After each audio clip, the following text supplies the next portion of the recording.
In three, two, one. Brace yourself, race fans, for a mind-blowing sim racing event, an adrenaline-pumping motorcycle online tournaments. Our guest tonight is part of an unstoppable esports powerhouse dedicated to delivering unparalleled excitement to fans and groundbreaking sponsorship opportunities to brands alike. At Init Esports, founder and CEO Stefy doesn't just settle for the ordinary. She creates extraordinary experiences by producing thrilling online competitions and real life events that transcend the boundaries of the esports universe. And she's here with us on Breakfix to share her story and help you understand why you need to get more involved in the world of esports. And with that, let's welcome Stefy to Break Fix. Hi, everyone. It's a pleasure to be here. And joining me tonight is my co-host and returning Breakfix guest, founder of K53. He's part of Torque Atlanta and an esports aficionado. Let's welcome back Trevor Marks. Hello, hello. Welcome to be here. Well, Stefy, like all good Breakfix stories, there's a superheroine origin story. So let's jump into your motorsports history before we deep dive into Init Esports and your Sim for STEM program. So tell us about your motorsports journey. How did you get mixed up in all this? Did you come through a racing family or did you start out as a fan? Yes, so my story goes like this. So you're probably starting to hear that I have an accent. So I am from Italy, and I was a little girl with the passion of motorcycle racing. Why? Because my mom and dad, they used to be fan of the sport, so they used to go and watch the World Championship round every time it was coming to Italy. So basically, I was born, and going to the track every time there was a big World Championship race happening. At the age of 4, my dad ended up buying a motorcycle, and he was going just riding in like an enduro, like in the trails, just from the house, go and do trail riding. And every time he was coming back, like from his rides, he was super happy, biggest smiles on his face, and dirty, full of mud and whatever. And I start saying, hey, I want to do that too. So ask mom and dad, I want a motorcycle. And surely enough, instead of buying me a motorcycle that was like a toy, like a battery or whatever, they ended up buying me a real motorcycle, like a PV50, so a 50cc bike, with all the gear and everything, and they put me on it, I think we call those motorini, right? No, that was actually called the Italjet. It was a mini bike, so it was like a Ah, full-on dirt bike from an Italian company called Italjet, and yes, like a very, very small, like similar to what pit bikes are nowadays. Maybe even like more like the Pee-wee from Yamaha, the Pee-wee 50. So like that. They bought me the old gear, of course, put me on. There was a cornfield in front of the house. They told me like right hand is the throttle, left hand is the brake, and here I go, So for a couple years, since then, I started practicing around in the field, doing figure eights. Everybody that knows dirt bike or motorcycle, you understand what figure eights are, and you continue to do it over and over to learning about cornering. And then, when I was 6 years old, what happened was that my dad, in one of his trip that he was out and about riding, he figured out that there was a small track with other kids who were participating. So he shoots back home and says to me, get dressed, get ready. We're going to go there because there are other kids that they are racing motorcycle like you do. Up to that point, again, my mom and dad, they were just fan of the sport. So they thought the motocross was only for adult. So they were completely like, oh my God, this happened on also racing for kids. So it was a revelation. We went to this little track. I was following my dad in the trails, me with my little motorcycle, him with his. Arrived at the track, and then he said, hey, go in, this is the direction, have fun. In about 1 hour time, I was beating all the little boys in the track. So the family there looked at my dad and say, hey, where are you guys coming from? And my dad said, well, we live like 6 kilometers down the road. We just came up, and experienced this. So we basically learned that there were racing for little kids. We did a proper, licensing or whatever in Italy to be able to do that. Go to my first race. The first race in my life, I finished third among little boys. After that year, I won every races I entered. So It was completely like, yeah, I like this, I wanted to continue racing, and that's how I got involved with motorsport as a whole. And so for our listeners, just to give them a reference point, you grew up in the Lago di Como area in the Yes. northern part of Italy, up bordering France and all that kind of stuff in Switzerland. And that's not a super dense populated area like Milano or No. Parma or Modena or Bologna, where you would expect to see more motorsport, where Ferrari is, where Lamborghini is, where all the racetracks are. So what was it like racing up in the north of Italy or in, the south of France and south of Switzerland? Well, of course, immediately we ended up just doing a local racing around the area. And at that time, was called mini cross, so for mini bike. Um, it was a very, very popular, like the regional Lombardia, which is where Lake Como, Milan, and all the other provinces are, was very popular. Had a lot of kids doing this as a sport. So, we learn, and, starting to do local and then regional events, and then eventually the Italian championship, and then from there I went over to the European championship, and I came to America and continue my career. So are you still racing bikes today? Or how long did you race bikes for? So I raced bikes until I was 28 years old, and when I had a career-ending injury. It's okay because it happens. Motorsport is not easy on you, and sometimes you're lucky, you only have a few injury and you can still be okay. Sometimes it becomes difficult. In my case, unfortunately, I in Jergol, you say that I came up short on a big double jump, and yes, both of my ankle exploded, and they wanted to amputate my legs. So I have my legs, I can walk, but I don't race anymore. I don't own a motorcycle because I know that my brain would be like, wanted to twist that throttle like I used to. So I purposely don't own it. But every once in a while, if there is an occasion, yes, I just hop on and do a couple laps here and there. So did you own street bikes as well? No, actually, this is interesting to you, especially when I came in the United States. That I had my first contract with Kawasaki and my second contract with Honda. Like in my contract, they said that I was not allowed to ride on the street because this being like an investment for the brand to have me racing for them and represent them in the various championship around the world. It became kind of like, hey, in the street, it's not so much about me and my skill. Of course, I've proven over and over again that there is no issue there, but it's more like about the cars. They don't see you. So no, never been a fan of going on the street, but I can share with you, I did race road racing when I was back in Italy.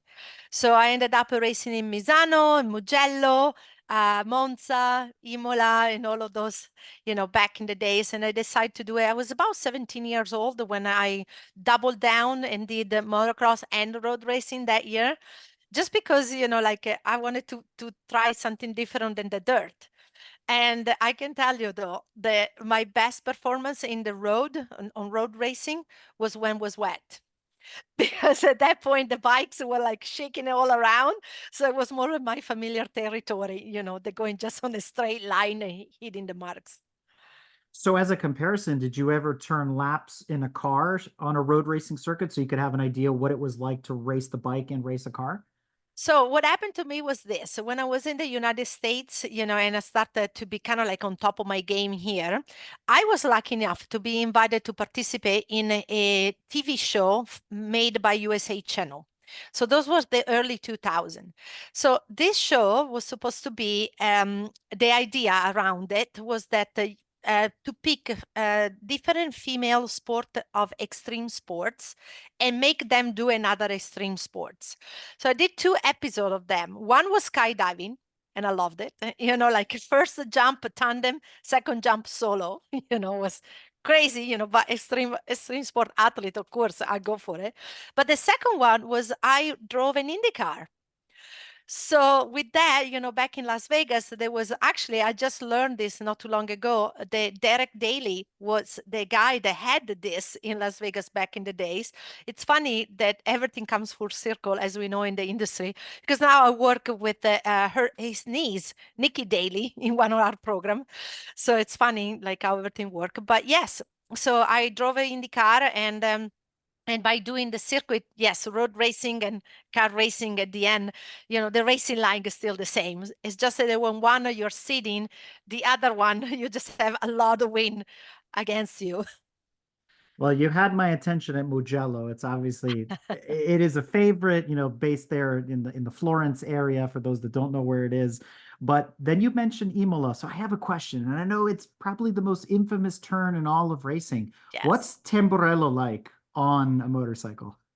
I mean, like everything on a motorcycle is definitely much more dangerous feeling than in the car, no matter of how you want to present it, you have nothing to protect you. So if you crash, it's gonna hurt, But it is it is just like racing in general. It's just amazing. I grew up doing that. So like any track, anywhere, if I get an opportunity, I was always like, yep, let's do this. So Tamburello or the Monza wall or whatever, like let's go and let's do it.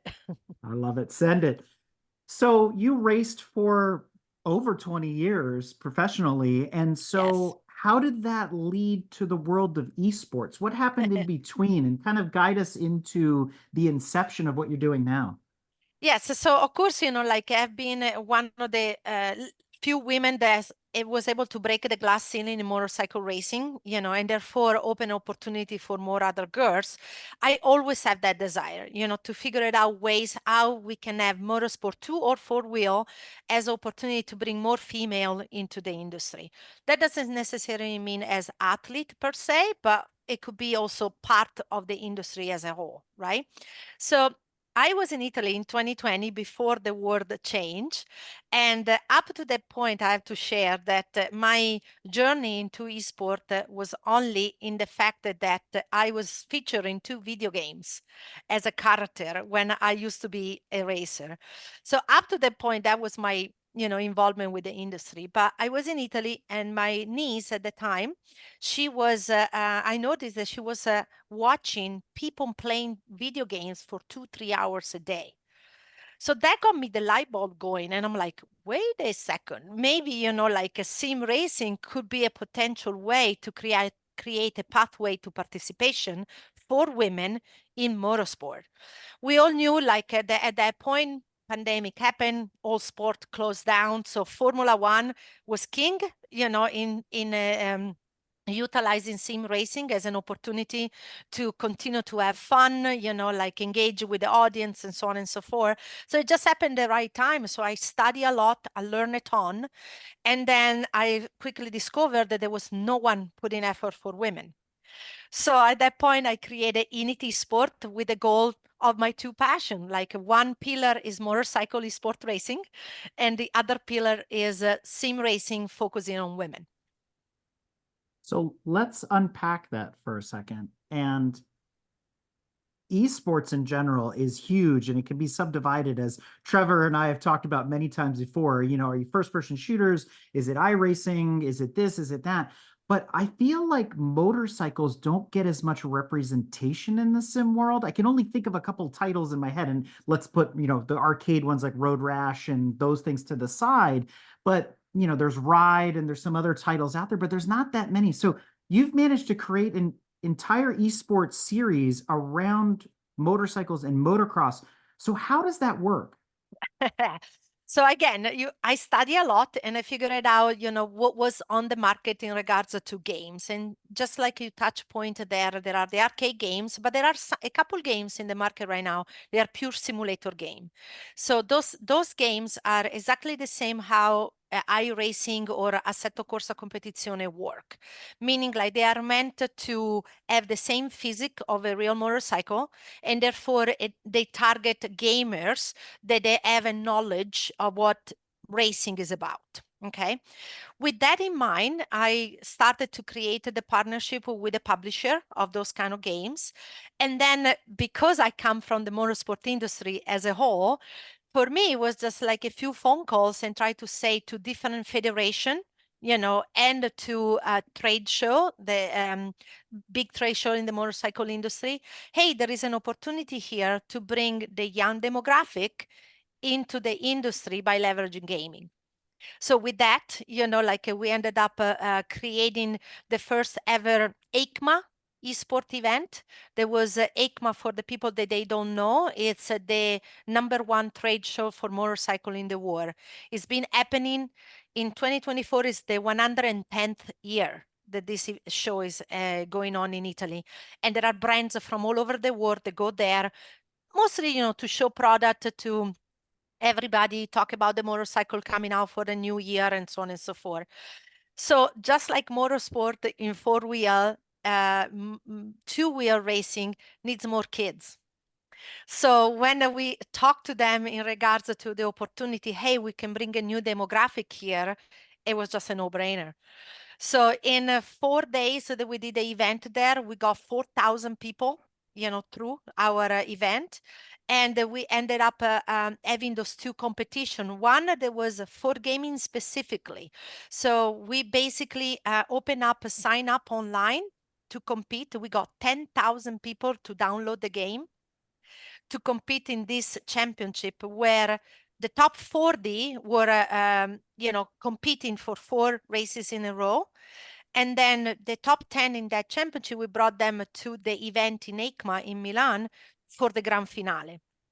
And these are the gods of this game, because if you see them playing, they're like, how it can even be possible, But we know that it works like that in real racing too, right? Like a Verstappen or a Hamilton, people will say, how is it even possible, So it works the same way. But they did this, and it was incredibly successful. But then we came up with another event there, we call the VIP event, where we were able to have the top 3 of the finale of the motocross game on MX Bike to race the very next day on simulator with a pickup truck with Danny Pedrosa, Antonio Cairoli, David Bulega, and all of this kind of like a legend of the motorcycle two wheels world.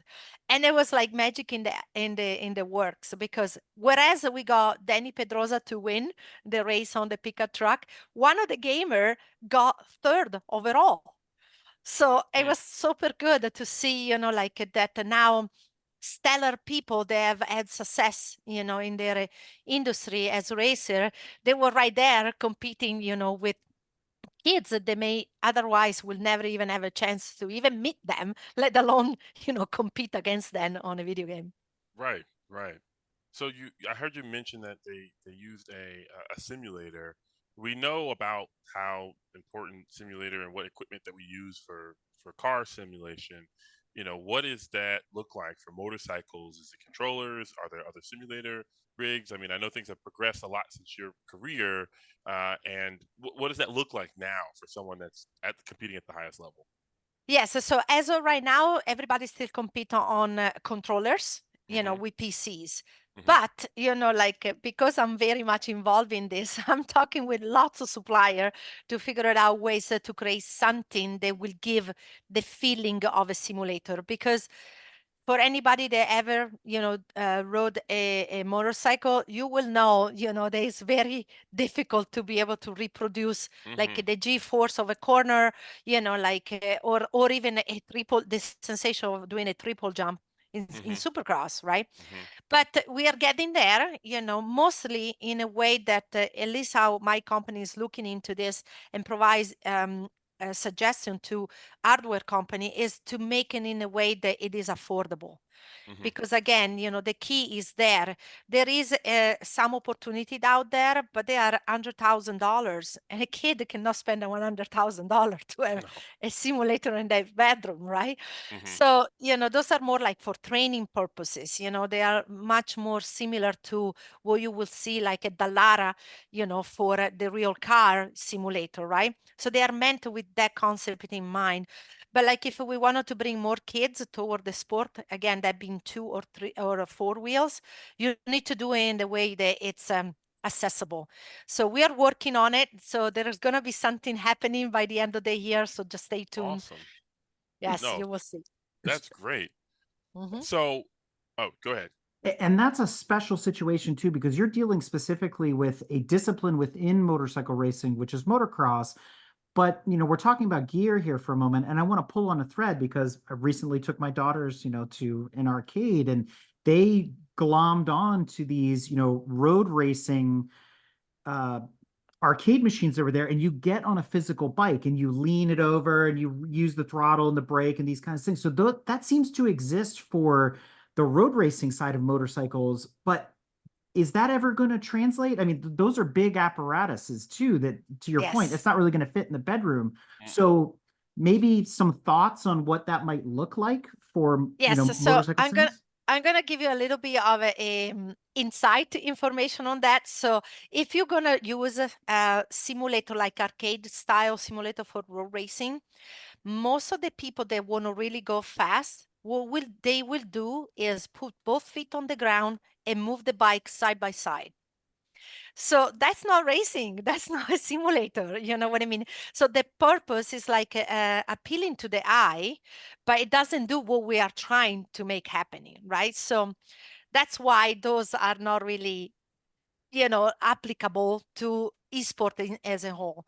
What we are trying to create is something that it will give somewhat the feeling, of grabbing a handlebar, right?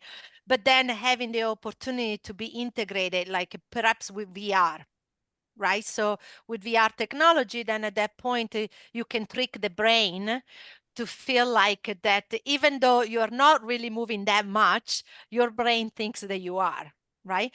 And then you can apply that on dirt bike games and road bike games. You see? Yes, definitely. So since you're talking about opening up the sim racing world to motorcyclists and making it more accessible, how has sim racing changed motorsports and racing in motorsports? Well, to me, like the 2020 pandemic is Hmm. actually what spearheaded like the movement to new heights, right? So, I mean, sim racing is a very great opportunity to enter the sport with a fraction of the cost. Hmm. It will never substitute go karting. And every time, like we speak about this, I think everybody's aligned on that. Like it's not the esport and sim racing will take away go karting. No, that's not possible. But it is an addition to discover talent. Because even go karting per se, we know there is just a category of people that tend to have the funding to be part of that. Correct. With sim racing, by lowering the barrier of entry, now you give the opportunity to many more people for every background, every gender, every ethnicity to be able to give it a try. So that's what is important, I feel, about sim racing. And for us in particular, Travel, you already know, we really Yeah. focus on the girls because Hmm. it's never been done before. And we speak on a way of authenticity, like our Right. team face forward is always women.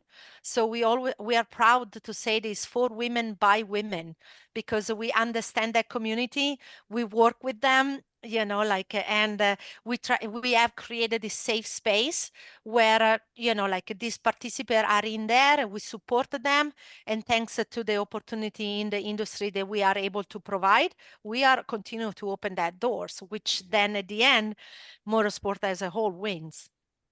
No, absolutely. And one of the things that we've seen, and I'm sure you've seen this as well during the iRacing series, is that they had that moment where the drivers were cooling their tires on the grass and then coming over into. Now, I did see a driver doing that in like a GT3 class some point in real life, which is the risk reward there is crazy. But have you seen drivers, sim racers learning bad habits or because there's like an iRacing line and a driving line. And Right, there's things you can do where you're super competitive online, but if I put you in that real car, that's not a feasible move. Like you can't really correct. go for that gap. You can't really take the curbs that hard, and the reason why is because it hurts. If you're in a formula car and you take a curb on some of these turns, it's gonna hurt. So have you seen that, and how is that going to impact the sim racing motorsports ecosystem moving forward? Well, I think like everyone is gonna try anything in their power to win, no matter what, Right. because that's the sense of racing, right? Correct. I mean, I think it was last year or maybe a couple years ago, there was a professional race car driver that took the racing line, so he Hmm. rode the wall, Oh, you right. know, Yes, in right? NASCAR. Hmm. In And that NASCAR, was a so absolute video game move, 100%. 100%, It's right? banned to hell now. Absolutely, do not do it again. I know, But but this he got in with it. You're right. but this is Fair the enough. point, right? It's Yeah. the point. Yeah. Like you will do anything and everything in life to get that little advantage. So, Correct. like if you have tried in iRacing and like, hey, I'm crazy enough, I want it bad enough, I'm Hmm. gonna try it on real racing, then it's gonna happen, Hmm. and then of course all the organization, like everything, if you do it once and it's not good, then you create the rules that you cannot do Correct. it anymore. So in a way, I feel it goes both ways. People are going to always try anything they can, and it's good to see that in at least in digital racing, so in iRacing and all of the sim racing, you don't have the risk to get hurt. So Right. that's the point there. And in real life, depends how crazy you are, I guess, or bad you want it.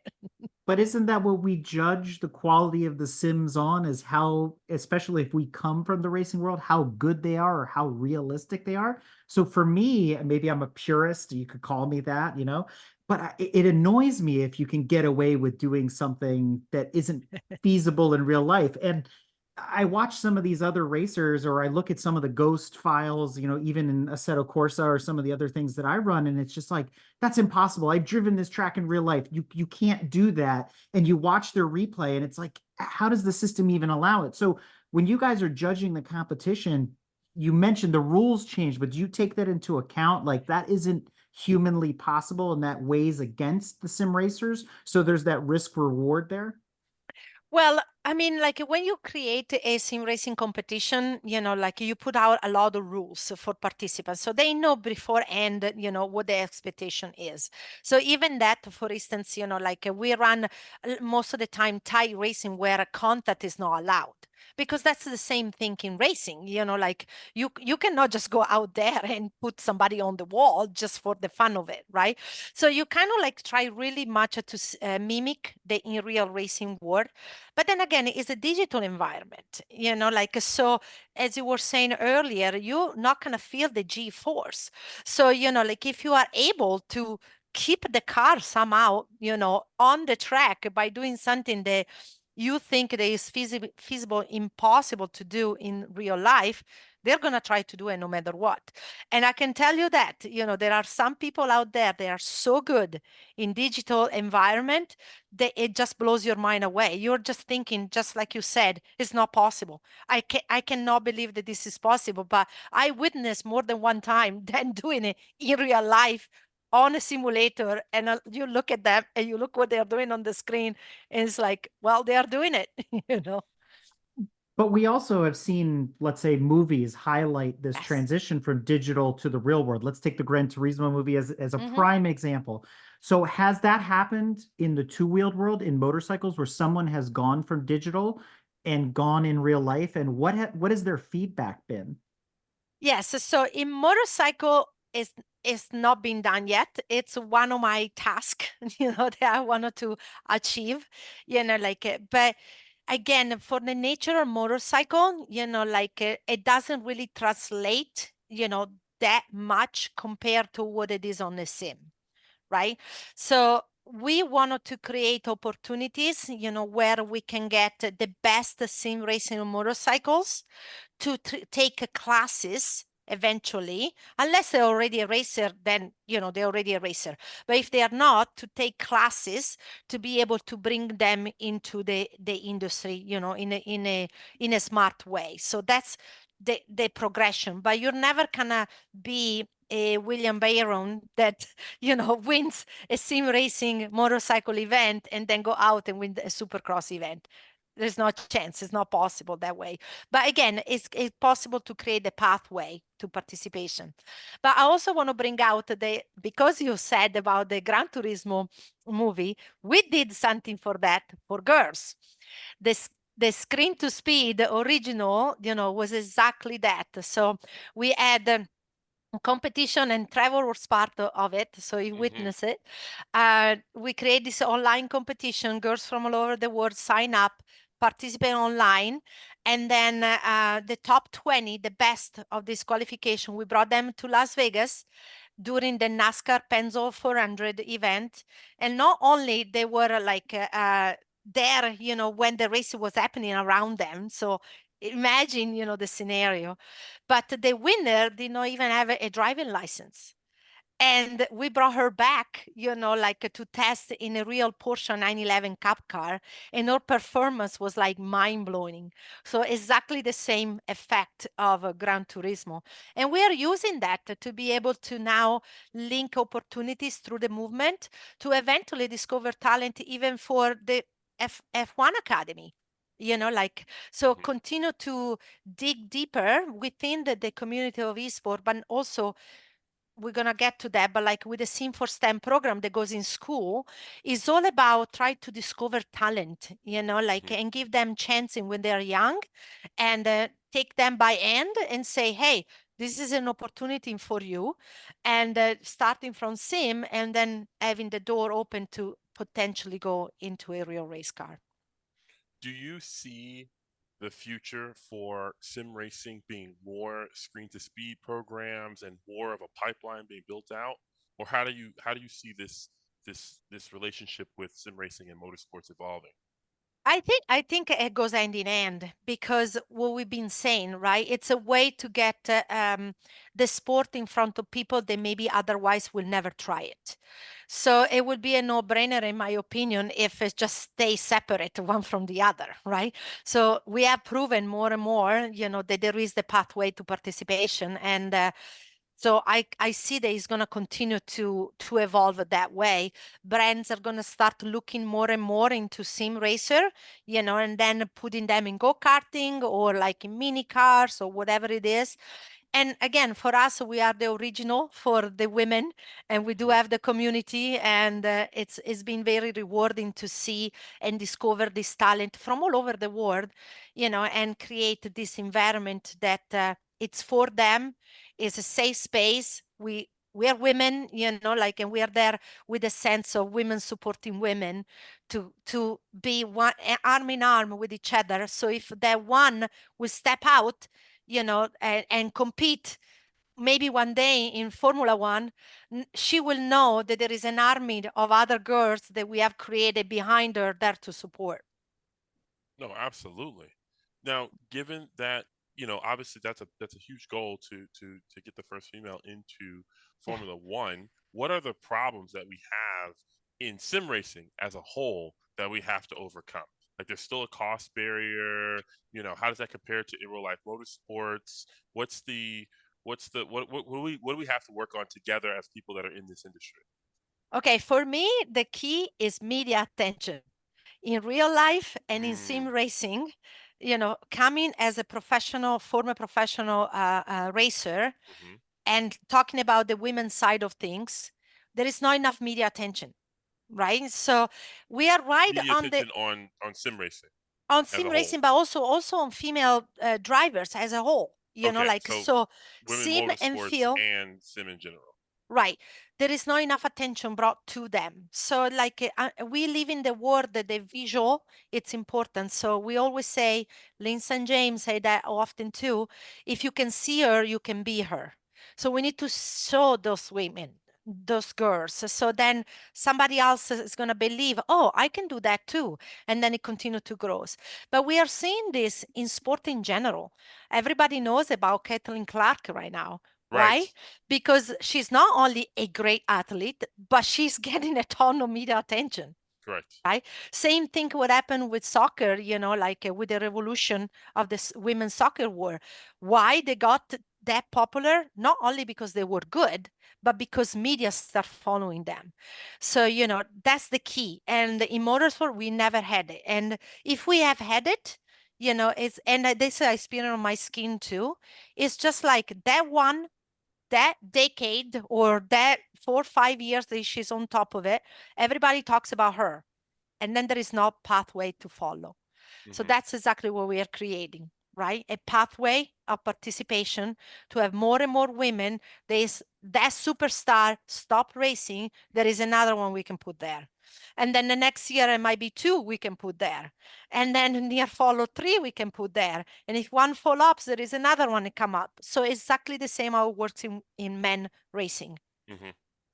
And I think you've stepped into something that we've talked about before, and it's the special nature of motorsports as a whole. And what I'm getting at is it's probably one of the most diverse sports, hands down, across all sports that exist, whether you recognize motorsport as a sport or not, right? So I understand the arguments for men's basketball versus women's basketball and all these kinds of things. Sometimes I'm like, I don't understand why these sports aren't co-ed. But in the case of motorsport, it's a level playing field.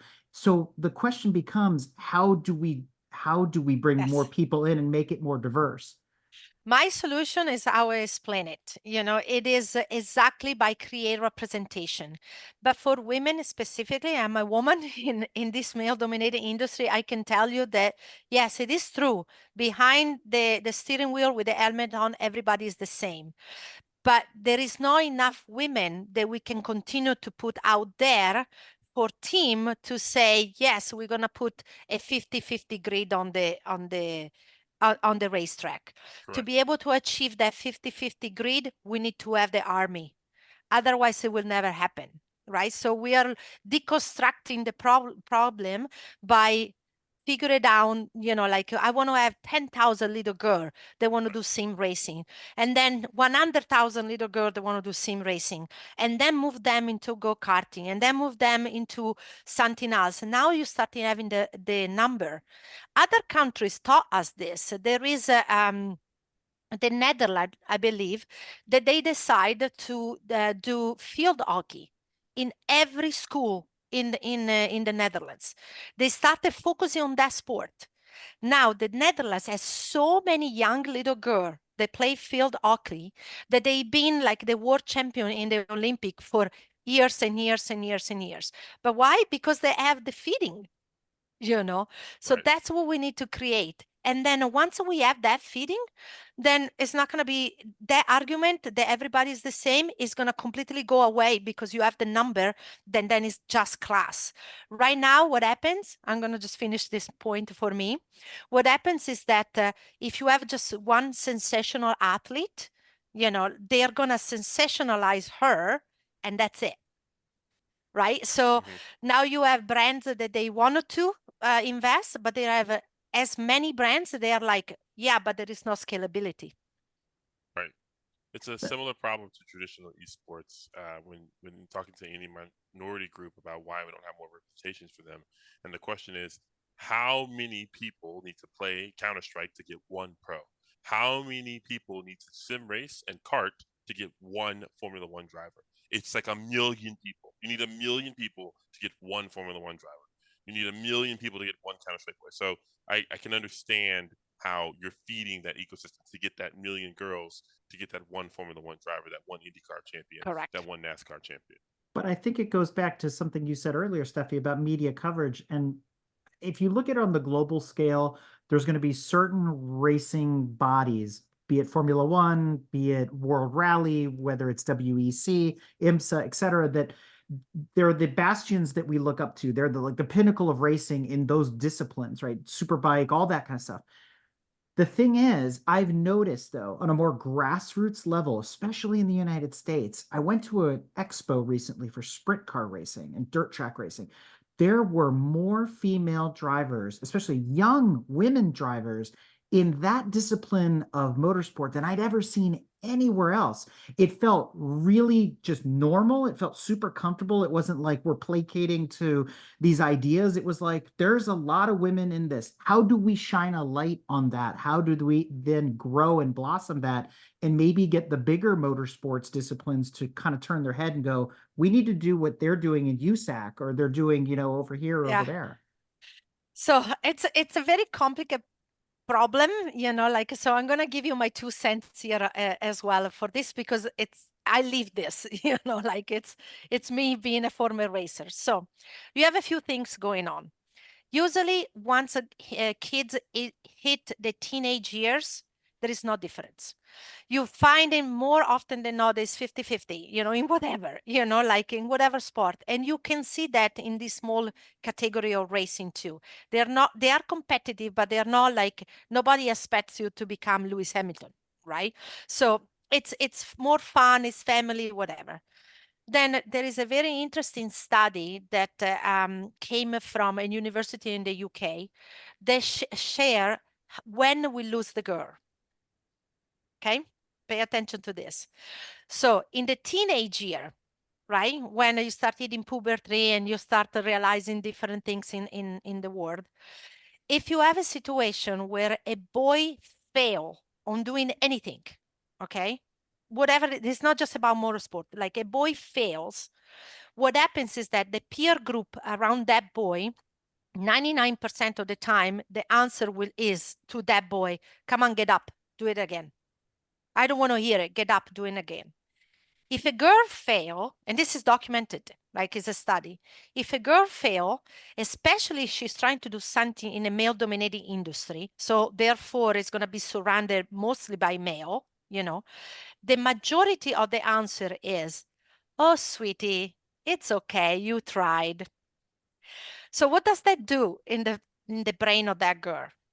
They're going to be like, hell no, I'm not going to do that ever again. I don't want to be confronted to this reality. I'm just stay aside and I'm going to go do something else, without confronting myself. So because we know this, one of the things that we are doing by saying for women, by women, is that we can go to that teenage girl and say, I don't want to hear it. Get up and do it again. Because I'm a female, I can go to her and say that, right? So we are trying to change the narrative in that way. So it is important to see those things, because it's at that age that we can create individuals that then grow up seeing the world that there is no differences.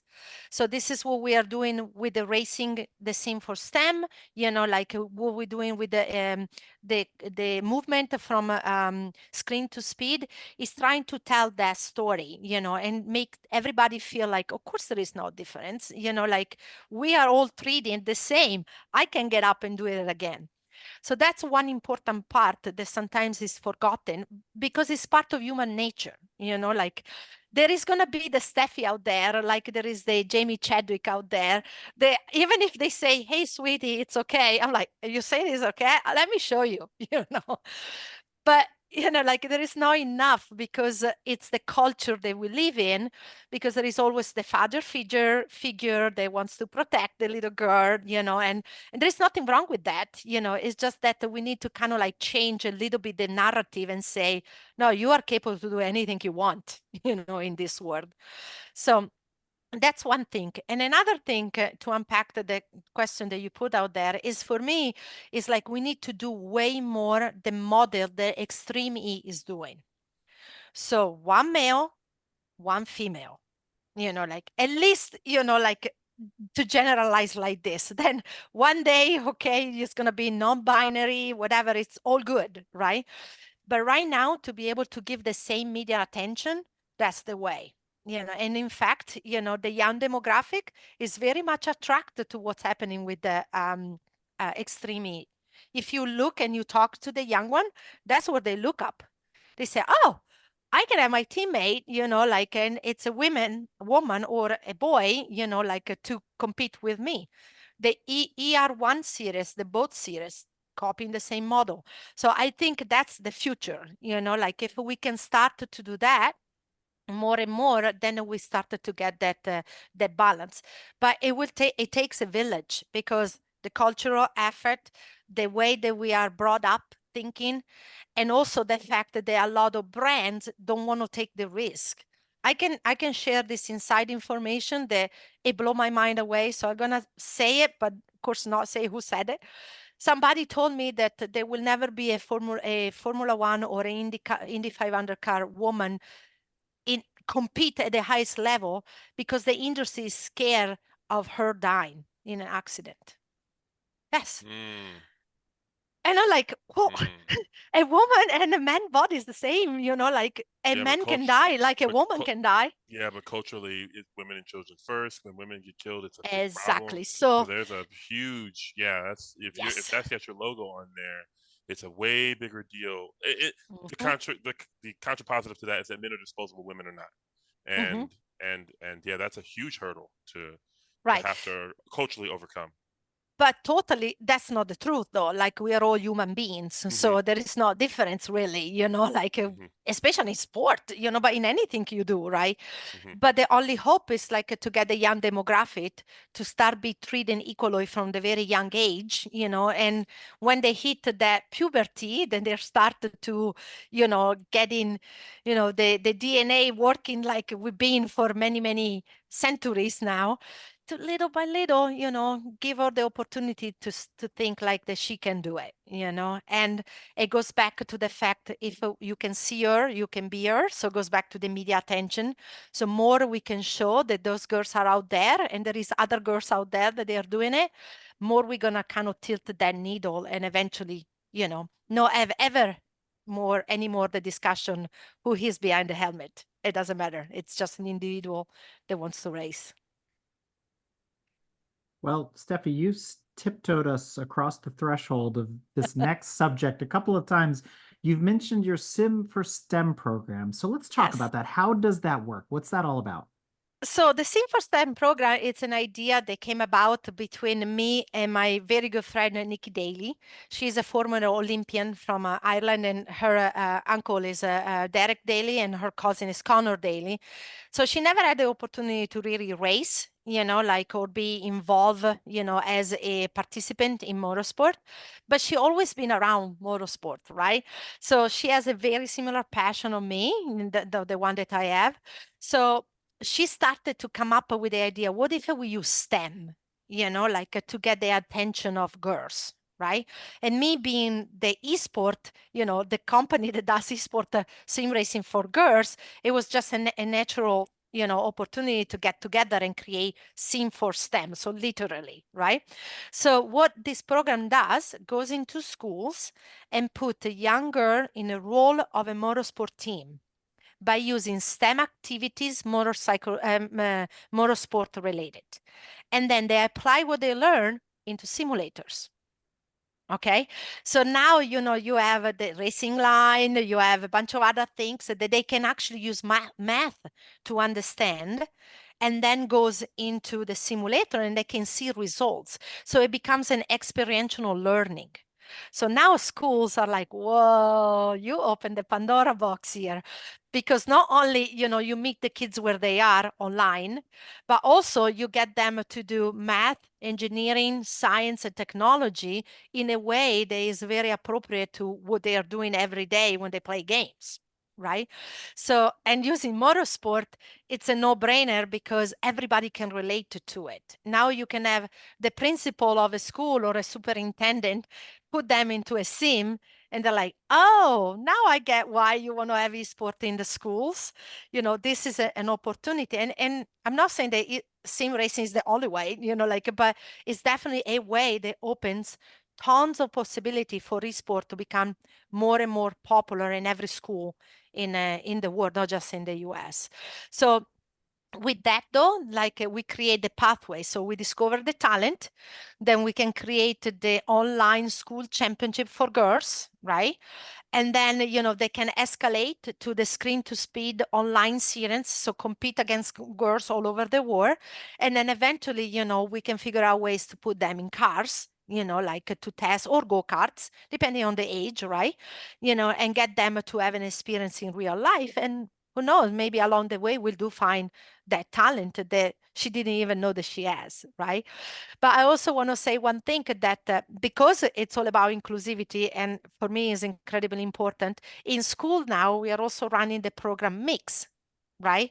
But the thing that we say is like, yes, you are allowed to run the program mix, but it has to be at least 50% girls. So now it touches back to the extreme model, right? So now if you are a boy, of course you're going to want to do sim racing, and do math and whatever to get better. But now you're going to have to recruit the girls. Otherwise you don't get to do it. So STEM or STEAM? Well, right now we call it STEM, but of course, we can put art in there for sure. We have not explored that part yet, but as I was telling you when we were offline, it's all about building and not dividing. So, we are doing this, we have the passion. If, like other people, like David is doing too, and we got connected with him, let's just unite the energies, and try to elevate everybody together. So that's the most important thing I say.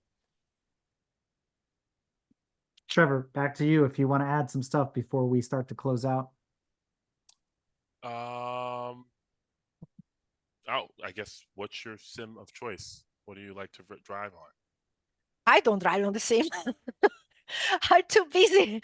I'm too busy running a company, and try to change the world. I've seen you in the sim. A I've seen you in sim the at a sim time. Yeah. a couple So, times. sometimes I'm in the sim. I'm mostly like this might sound funny, but I'm mostly in the sim to discover if a potential game can be part of the movement. Mm. So I try the game, I'll see it, and then we can discuss it about creating possible partnership or whatnot. No, I really like, for me, me, travel. I work with everybody because I do believe that every company out there has the same mission. The industry is big enough that we don't do like one specific sim only, so we like to give opportunities to everybody. And, sometimes it's one cockpit, sometimes it's a different cockpit, and I think also that helps, bring back feedback to the same companies to learn if there is updates that can be made to kind of target a little bit more the female audience. Mm-hmm. So it's important for us to be able to use different opportunity to kind of help the industry grow. Well, Trevor, you opened a great opportunity for an additional pit stop question. So, Steffi, let's bring it back to the real world for a moment. We've been talking about sim for a while. You mentioned you were sponsored by Kawasaki and by Honda. Kawasaki and Honda or Yamaha and Honda? No, Kawasaki and Okay, Honda. I got it right the first time. Kawasaki and Honda. So, if money was no object, what kind of bike would you buy? For me, like since I was a very little girl, and looking at America Supercross, the teams that were winning was the Honda, so it kind of is still embedded in me. The Honda is the choice, but I think it is because it comes from when I was little, and when I had this dream that I looked at my mom and dad in the eyes and say, one day I will race Supercross in the United States of America. This I was 6 years old, so you can imagine, like the look in the face of my parents, like, yes, kiddo, go out and play, right? But I ended up doing it, and one thing that is very rewarding that comes back full circle is the fact that those guys, they were on my wall when I was a little girl. I got to be part of this industry, and I have their cell phone number. They respect me, and a little girl coming from a small town in Italy near Lake Como, they had a dream and just went for it.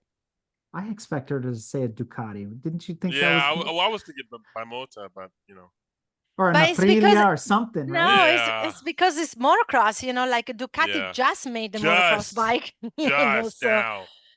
Yeah. my heart has always been more into dirt bike. But I have to say, when I raced that year in the road racing circuit in Italy, I was on board of an Aprilia. So here you have Okay, it. yeah. All right, Trevor, anything else you want to ask Steffi? Um, I no, not no. Okay. I got everything. Yeah. So Steffi, I got one more question as we speak. wrap up this thought about Sim for STEM and the To screen speed. to speed program and all these different things that you're working on, and we've sort of hinted at this the whole time, and you've said it, but I want to hear your elevator pitch in a way. A little girl walks up to you in the paddock and says, Steffi, why should I race? What do you say to them? Well, if they come up to me and say, "Why should I race?" It's like, first of all, you're already in the paddock, so you have the bug, like. And second, let me help you, get that desire, where it can go. So the sky is the limit, always go for it. So if you have a passion, that's the key though, is passion. So if you have the passion, just keep going, ignore like the negativity, because it comes. We live in a world where we are connected with everybody. Ignore that. Just keep on working hard and keep on going, because sooner or later you're gonna get what you want. So just follow your passion. Well, Steffi, we've reached that part of the episode where I like to invite our guests to share any shout outs, promotions, or anything else that we didn't cover thus far. Well, we have the movement that is called Screen to Speed. My company's name is Init. So our tagline is be in it. So be part of something to make a difference. So Init esport.gg, you can find the championship that we're running there. You see the two category, motorcycle and sim racing with cars. And yes, this is kind of like what we do. We do activation of course also, this is part of sim racing. So if you wanted to engage, the female world, or like make something that is a little bit different than everybody else, probably we are the one for you. Trevor, take us home. Absolutely. Steffi takes pride in being part of a woman led company, blazing a trail of diversity, equity, and inclusion. With a cutting edge platform, they are on a mission to eradicate bullying and cheating from the esports world, ensuring a level playing field where safety and fairness reign supreme. Init Esports is here to unleash a tidal wave of excitement, pushing the boundaries of what's possible in the gaming realm and motorsports. To learn more about how you can join them as they revolutionize the motorsports and esports landscape, be sure to log on to initesports.gg or follow them on social at init_esports on Twitter, at init esports on Facebook, Instagram, and on YouTube.